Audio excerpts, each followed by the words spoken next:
بڑا مشکل ہو گیا ہے شادی کرنا ایک نوجوان کے لیے، تو اس کی کیا وجہ آپ کو کیا لگتی ہے کہ اس کی مین وجہ کیا ہے؟ کیا یہ نوجوان خود ہیں، کیا معاشرہ ہے، یا والدین ہیں؟ مین وجہ کیا ہے اس کی اتنی رکاوٹوں کی تاخیر کی؟ دیکھیں، میں اس میں کچھ پوائنٹس میں نے نوٹ کیے ہیں جن کو میں آپ کے سامنے ایز اٹ از پڑھ دیتا ہوں۔ جی جی بالکل۔ پہلی چیز تو یہ بات ذہن میں رکھیں کہ یہ شادی ایک اللہ کی طرف سے ایک ہمارے لیے رحمت اور تحفہ تھی، جیسا کہ ابھی آیات میں نے چند ذکر کی، جسے ہم نے ایک اپنی پریشانی یا ایک سزا یا ایک نقمت یا ایک واضح الفاظ میں کہیں تو ایک اپنے لیے ایک عذاب کی شکل بنا لیا ہے شادی کو۔ یہ بہت آسان تھا، بہت سمپل تھا، لیکن ہم نے اس کو بہت مشکل بنا دیا ہے۔ یہ اللہ کی رحمت تھی جسے ہم نے اللہ کی طرف سے زحمت میں، یعنی ایک طرح سے اس کو ہم نے کوئی اللہ کی رحمت تصور نہیں کیا۔ اس کی وجوہات بہت ساری ہیں، جس میں خاص طور پر اگر اس کو ایک نام دیا جائے کہ وجہ کیا ہے، تو وجہ ہے ہمارا معاشرہ اور اس کا رواج بنتا ہے آہستہ آہستہ کر کے، دیکھا دیکھی، جس کو کئی احادیث میں اللہ کے نبی صلی اللہ علیہ وسلم نے اس طرح سے بھی تعبیر کیا ہے کہ اگر کوئی آپ کو دعوت دے اور وہ فخر اور ریاکاری کر رہا ہو، مطلب دکھاوے کی دعوت کر رہا ہو، المتباریان لا یجابان، تو ان کی دعوت کو قبول نہ کیا جائے۔ یہ ایک دوسرے کا دیکھا دیکھی، ایک دوسرے سے مقابلہ اور ایک دوسرے سے آگے بڑھنے کے چکر میں ہم اس قدر آگے بڑھ گئے کہ اب شادی کرنا ایک مشکل ہو گیا۔ سٹارٹنگ سے لے کر پہلے رشتہ ڈھونڈنا، رشتہ جی تلاش کرنا، اس میں اپنی ایک ہمارے ہر ایک کا کرائٹیریا ہوتا ہے کہ یہ کرنا ہے، یہ چاہیے، یہ اس طرح کا رشتہ، اس طرح کا رشتہ، اس طرح کا رشتہ، ایک لسٹ ہوتی ہے ہر ایک کے پاس۔ اس لسٹ کے اندر جب ہم تلاش کرتے ہیں، کوئی رشتہ مل جاتا ہے، تو پھر اس کے بعد معاشرے کے رسم و رواج ہمارے سامنے آ کر کھڑے ہو جاتے ہیں۔ شادی سے پہلے کی بہت ساری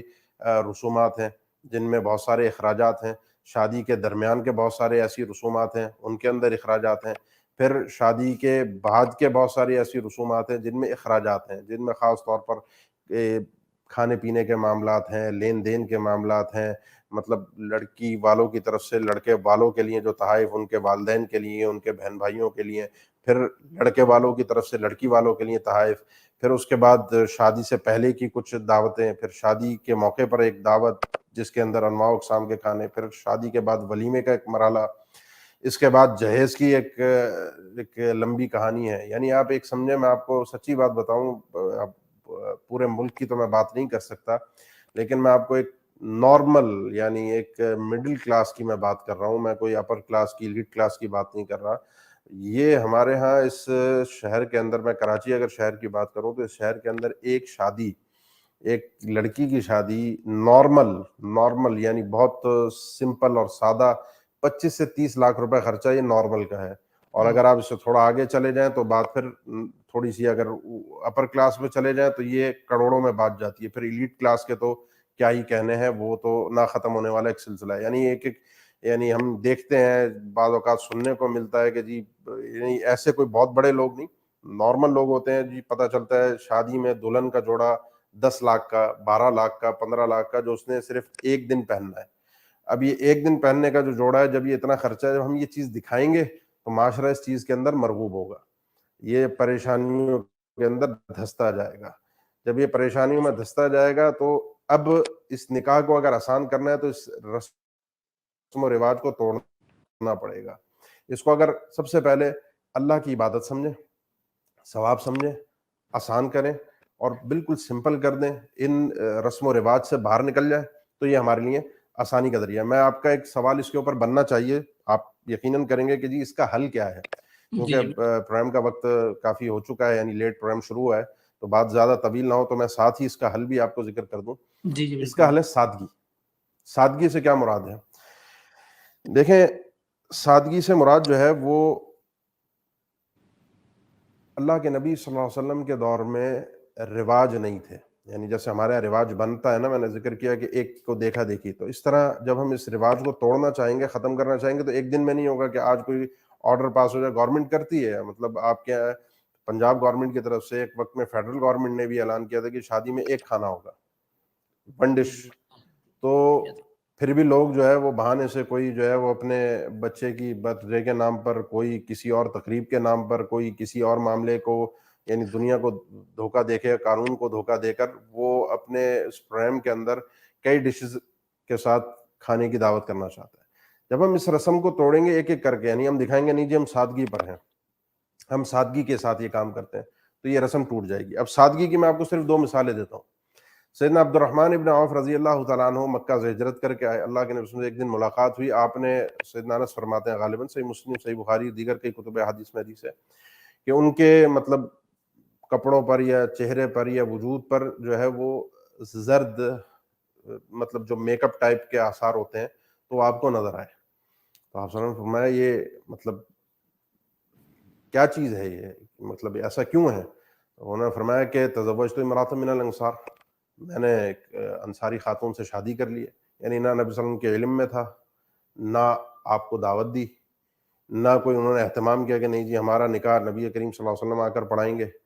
نہ اللہ کے نبی صلی اللہ علیہ وسلم نے اس چیز کو محسوس کیا کہ اس میرے صحابی نے جو مکہ سے ہجرت کر کے آیا اور اس نے شادی کر لی، مجھے پتہ بھی نہیں، مجھے بلایا بھی نہیں، مجھے بتایا بھی نہیں، کوئی شکوہ شکایت نہ اس طرف سے کوئی ایسے مطلب رسومات کا خیال تھا اور نہ اس طرف سے کوئی شکایات کا معاملہ تھا۔ تو نتیجہ کیا نکلا؟ نتیجہ نکلا اللہ کے نبی نے فرمایا ٹھیک ہے اب شادی ہو گئی تو مطلب اس کا اعلان ہونا چاہیے، لوگوں کو اطلاع جانی چاہیے، ولیمہ کرو، چاہے ایک بکری کیوں نہ ذبح کرو۔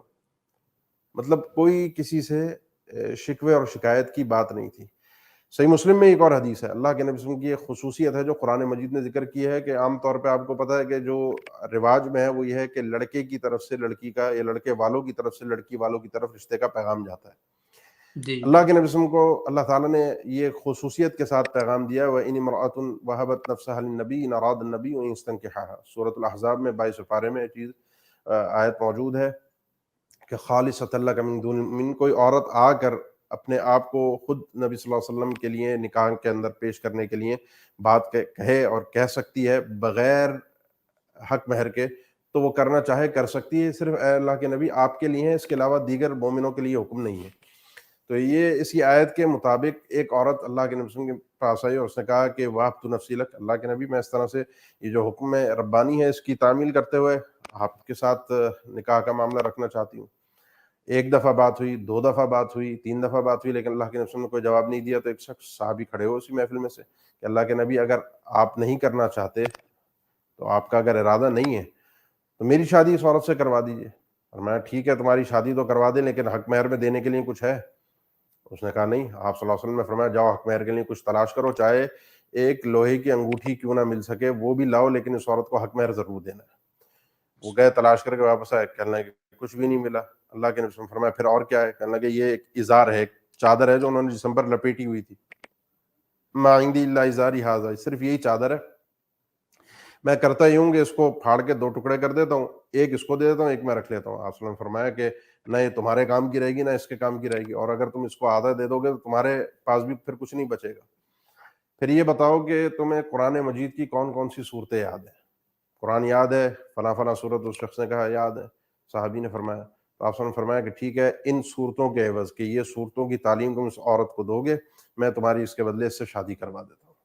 سمپل سا اسی محفل میں نکاح ہوا، اسی محفل میں رخصتی ہو گئی۔ جب اس انداز سے اس سوچ کے ساتھ شادی ہوگی تو یہ سادگی جب ہمارے معاشرے میں آئے گی، اس کے بعد جو ہے یہ مطلب جو ایک مسئلہ کھڑا ہو گیا ہے نکاح کے اندر، ایک پریشانی کھڑی ہو گئی ہے۔ یقین جانے میں کئی لوگوں کو ایسے جانتا ہوں جن کے گھر بچوں کی ولادت ہوتی ہے تو بچے کی ولادت سے وہ اپنے پیسے جوڑنا شروع کرتے ہیں، اماؤنٹ اکٹھا کرنا شروع کرتے ہیں، یا ان کو فکر لاحق ہوتی ہے بچے کی شادی کرنی ہے، اور وہ 15-20 سال تک اسی فکر کے، اسی غم میں بچے کی شادی یا بچی کی شادی تک اسی غم میں رہتے ہیں۔ مشکل ہو گیا ہے نا؟ تو جب یہ مشکل ہو گیا ہے تو اس وجہ سے اب آ کر ایک نتیجہ اور نکلتا ہے کہ جب نکاح مشکل ہو گیا، ہم نے اس کو اتنا